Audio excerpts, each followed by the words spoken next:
One, two, three. Histo podcast about histories.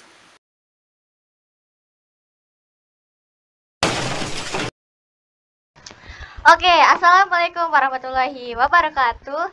Selamat berjumpa lagi dengan saya Nul di Histo Podcast About Histories. Nah, di sini Nul sedikit merasa senang karena narasumber kita kali ini itu cewek. Nah, kenapa Nul merasa senang? Karena biasanya ya, sesama cewek itu pasti suka ada kayak feel-nya beda gitu. Serasa lebih klop aja gitu karena dibanding sama cewek cowok pasti ada bedanya kan. Nah, dia ini teman seangkatan Nul guys. Supaya kalian semua pada tahu, jadi langsung aja kita kenalan dulu. Oke, langsung aja ya. Perkenalkan, nama aku Lita Meitasari dari anggota Departemen Minat Bakat Himas FK Unsil. Nah, Lita aslinya orang mana, Lita? Orang Mananjaya. Mananjaya, Tasik ya? Iya. Tasik Pride, guys. Nah, Lita ini ya, termasuk salah satu orang yang Nul kagumin.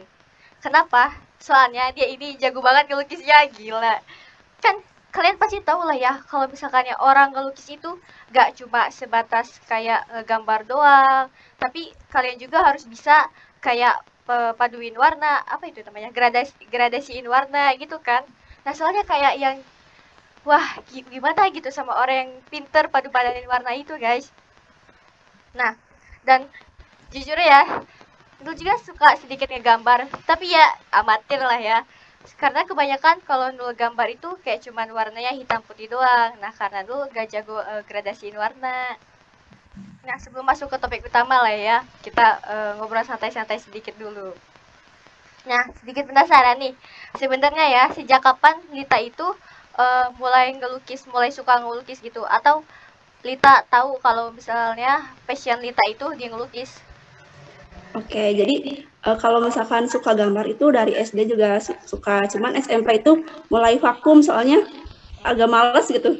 Paling ngelukis cuman pas ada tugas sekolah aja. Nah, pas SMA mau mulai pengen ngasah bakat lagi gitu, penasaran bakat aku tuh di mana gitu. Nah aku coba buat ngembangin gambar yang ternyata aku ketagihan gitu, ketagihan gambar, dan akhirnya mulai ngelukis itu waktu kelas 1 SMA. Waktu itu aku dihadiahin cat sama teman ya, sama itulah dihadiahin cat.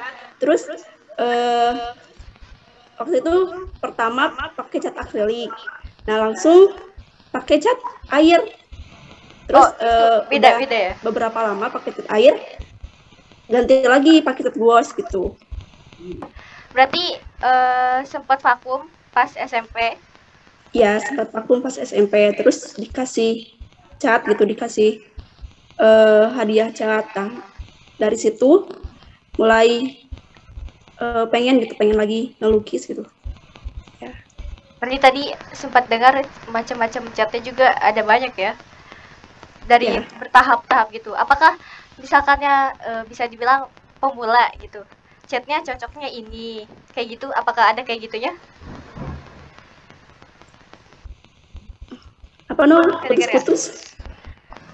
Kalau misalkan nih ya, misalkan kita itu pemula. Nah, biasanya kamu pemula, jadi pakainya cat yang ini aja dulu. Apakah ada kayak gitunya? Sebenarnya sih ada, cuman ya gimana ya, senyamannya kita aja dulu gitu. Ya, berarti kecocokan kitanya makainya apa dulu kayak gitu ya? Nah, aku tuh gini, pakai banyak cat tuh pengen tahu gitu aku nyamannya di mana gitu. Berarti tiap orang pasti beda-beda lah ya. Nyamannya tiap orang kan pasti tergantung masing-masing. Gak setiap orang sama lah ya. Ya. Nah, oke. Lanjut ya. Nah, kan Lita ini udah bisa dibilang ya jago lah ya ngelukisnya. Nah, tapi kenapa? Jago-jago banget sih. Nah, ya jago lah. Menurut lo sih itu mah jago dibandingkan kalau sama diri lo gitu lah ya. Nah, tapi kenapa Lita masuknya ke sejarah? Kan biasanya kalau misalnya orang hobi suka misalnya gambar, jadi aku pengen masuk ini juga nih yang kayak seni kayak gitu, atau mungkin hobi itu cuma selingan bagi Lita, tapi Lita itu suka sejarah atau gimana sih? Ya, jadi waktu itu tuh sempat daftar ke Universitas Pendidikan Indonesia UPI di jurusan Desain Komunikasi Visual sama Seni Rupa. Cuman pas SNMPTN itu ditolak, dua-duanya ditolak. Terus pas SBM juga sempat daftar di Desain Komunikasi Visual UPI, cuman pilihan keduanya itu berubah lagi gitu, jadi ke pendidikan sejarah gitu. Jadi dapatnya ya sejarah. Mungkin Berarti mungkin jalannya Lita mungkin berbeda dengan yang kehendak Lita lah ya. Rencana Tuhan Iya. kan nggak ada yang tahu lah ya. Tapi kan seenggaknya kita udah mencoba ya. Oh berarti pernah mendaftar ya, cuman mungkin belum ditakdirkan di sana. Tapi kalau misalkan yang tentang sejarah Iya. sendiri, Lita suka apa enggak atau kayak cuman pelarian? Kalau misalkan sejarah emang dari SMA juga suka gitu. Terutama sejarah Orde Baru. Kenapa? Tertariknya karena mempelajari sejarah Orde Baru gitu. Tertarik sama sejarah tuh. Terus coba daftar ke Universitas Siliwangi jurusan Pendidikan Sejarah gitu. Tahu-taunya keterima. Tadinya udah pesimis, gak bakal keterima, mau masuk swasta aja gitu. Tapi malah keterima. Oh berarti pernah ketika kita pesimis, tapi tuh Allah malah ngizinin gitu kan tuh. Rencana Allah emang gak ada yang tahu ya guys ya. Nah, tapi berarti tadi kenapa suka sejarah Orde Baru itu? Ya seru aja gitu, banyak peristiwa-peristiwa gitu di dalamnya. Oh berarti karena banyak peristiwa jadi kayak rasa ingin tahunya muncul ya makin banyak gitu nambah. Nah oke. Berkaitan dengan sejarah. Nah kita pasti pernah dengar kata-kata seni adalah sejarah atau sejarah sebagai seni. Nah menurut Lita apa sih maksudnya dari kata-kata itu tuh? Kalau menurut aku, seni sebagai sejarah itu ada berkaitan dengan penulisan suatu peristiwa sejarahnya gitu. Jadi di dalam penulisannya itu kan harus ada intuisi, emosi, terus gaya bahasa dan juga imajinasi. Nah itu merupakan cakupan seni gitu. Nah dalam penulisan peristiwa sejarah harus ada intuisi. Kenapa? Karena sejarawan dapat lebih memahami gitu peristiwa sejarah yang sedang dibahas. Terus kalau misalkan emosi itu kan peluapan perasaan seorang sejarawan dalam menuliskan peristiwa sejarah gitu. Terus gaya bahasa. Nah, gaya bahasa ini merupakan kata-kata yang digunakan oleh seorang sejarawan untuk menarik minat pembacanya. Nah, kalau misalkan imajinasi ini gimana ya? Bukan semata-mata sejarawan itu membayangkan imajinasi terus menuliskannya, bukan sekedar imajinasi ya, mata-mata gitu ya, enggak, cuman ya untuk apa ya, imajinasi itu dibutuhkan untuk merangkai seluruh fakta sejarah yang sudah ada untuk menjadi satu kesatuan yang bulat dan dapat dipahami gitu. Terus berarti imajinasi dalam sejarah itu juga dibutuhkan karena mungkin ya kalau kita bayangin aja misal seorang guru nyeritain tentang sejarah ini tapi dia nggak gambarin imajinasinya kayak apa, jadi mungkin buat si muridnya pun gak tergambar apa sih yang diomongnya tuh kayak gimana sih maksudnya peristiwa sejarahnya, mungkin kayak gitu ya. Iya. Nah oke. Kalau misalkan berarti si seni ini dalam sejarah punya andil apa aja sih, punya peran apa aja sih dalam satu peristiwa sejarah tersebut? Nah, kalau misalkan apa tadi, mohon maaf suaranya putus-putus tuh. Peran seni dalam sejarah itu. Oh iya, peran seni di dalam sejarah itu sebenarnya banyak ya. Seni itu dapat dijadikan sumber data bagi sejarah gitu. Nah, misalnya jauh pada zaman purba banyak banget tuh lukisan-lukisan dinding di gua gitu kan. Oh iya. Itu kan bisa jadi sebuah seni dan salah satu sumber sejarah gitu bagi sejarawan yang akan meneliti meneliti suatu kehidupan gitu di suatu daerah tertentu gitu kan. Terus di zaman kerajaan juga pasti banyak seni sastra gitu kan, seni sastra, dan itu juga merupakan sebuah bisa dijadikan sebuah data sejarah gitu. Berarti Jadi, ya, berarti si seni ini apa ya? Bisa disebut salah satu faktor penting bagian dari sejarah lah ya. ya. Oke, baik. Kalau misalkannya dibilang seni ini, apakah di setiap satu sejarah selalu terdapat unsur seninya atau nggak selalu ada kayak seninya gitu, kayak cuman murni plek sejarah gitu? Kalau menurut aku sih setiap sejarah itu pasti ada unsur seninya, karena umumnya sejarah dan seni itu dapat dikatakan sebagai kerabat gitu. Karena pasti setiap zaman itu ada keterkaitannya dengan seni gitu. Terus juga kadang ada yang menyebutkan bahwa kadang-kadang seni itu merupakan sejarah itu sendiri gitu. Oh ya, bisa. Seni adalah sejarah itu sendiri. Seni adalah bagian dari seni. Oke. Banyak perbedaan kalimat ya. Tapi mungkin arti dari setiap kalimat itu mirip-mirip lah ya. Karena kita pun nggak bisa memisahkan kata seni dari sejarah itu sendiri. Nah, kalau misalkan ya, kita berandai-andai nih. Semisal di dalam sejarah itu terdapat nggak ada unsur seninya, apakah itu mungkin?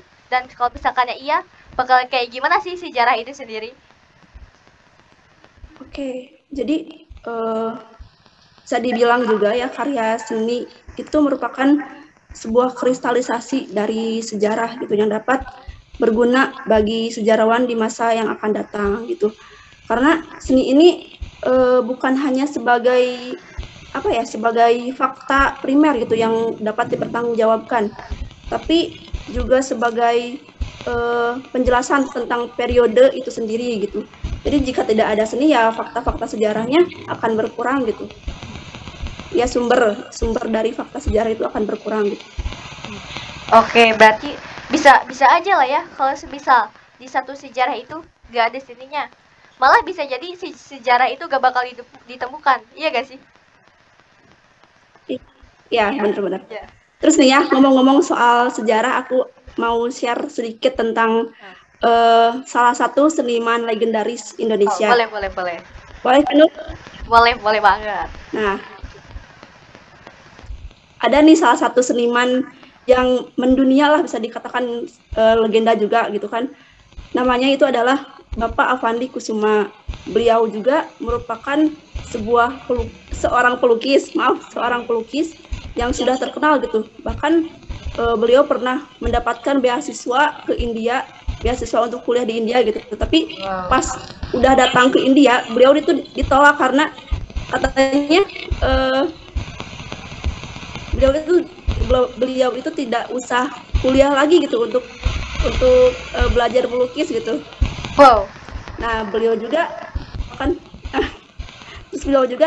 berperan dalam peristiwa proklamasi kemerdekaan Indonesia, karena pada saat itu atas perintah dari Soekarno, Bapak Avandi ini diperintahkan untuk membuat suatu poster atas dasar ide dari Bung Karno gitu.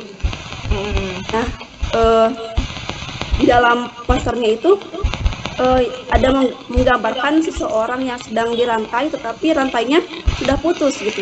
Terus juga ditambah ide dari Hairil Anwar yang menyampaikan idenya gitu dalam sebuah kata-kata yang diterapkan di bawah poster tersebut. Kata-katanya itu Bung Ayo Bung. Menurut aku ini suatu peristiwa yang menarik gitu, karena seorang tokoh nasional itu menyampaikan atau memaparkan idenya untuk divisualisasikan oleh seorang seniman hebat, seniman legendaris lah ya. Dan juga ada sisi ditambah dengan kata-kata dari seorang penyair kebanggaan Indonesia itu ya, yaitu Chairil Anwar gitu. Itu sih singkat mengenai Avandi Kusuma. Wow, ilmu baru nih guys. Pelukis yang legendaris. Berarti ada bagian andil juga dari proklamasi kemerdekaan ya. Nah, ilmu baru. Berarti bisa dibilang udah dipastikan kalau seni ini merupakan apa ya? Faktor penting, malah bisa dijadikan faktor utama mungkin ya dalam sejarah ini. Dan tadi berarti apa sedikit mendengar poster berarti udah ada sejak dulu ya poster ini. Wow. Tapi posternya itu jadi lukis itu pakai tangan. Oh iya, poster dalam bentuk lukisan. Ya. Nah oke. Nah ngomongin lukisan, Lita ini kan jaga ngelukis ya. Boleh dong lihat salah satu hasil karya dari Lita nih. Pasti yang lain juga penasaran dong. Ya sebenarnya malu banget ya. Tapi ada beberapa lukisan. Contohnya ini. Wow. Itu apa itu tema atau judulnya? Apakah ada satu tema? Jadi aku tuh lagi suka sama yang namanya cottagecore sama yang berbau vintage gitu.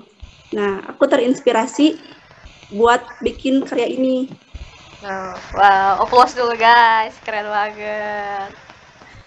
Keren ya, itu warna apa ya? Dominan, ngelihatnya itu dominan, warnanya kayak latar belakangnya itu kan gelap ya. Ya. Tapi karena si yang bagian depannya itu terang, jadi kayak apa ya? Kayak bersinar gitu. Dari lihat sendiri ya tuh, keren banget. Nah, oke. Mungkin kesimpulan dari perbincangan kita kali ini yang pertama yaitu tentang seni sebagai sejarah. Bisa dibilang seni itu merupakan bagian dari sejarah itu sendiri dan pasti punya andil yang besar karena setiap sejarah itu pasti punya unsur seninya dan mungkin bahkan kalau misalkannya gak ada seni bisa dibilang sejarah itu tidak ada.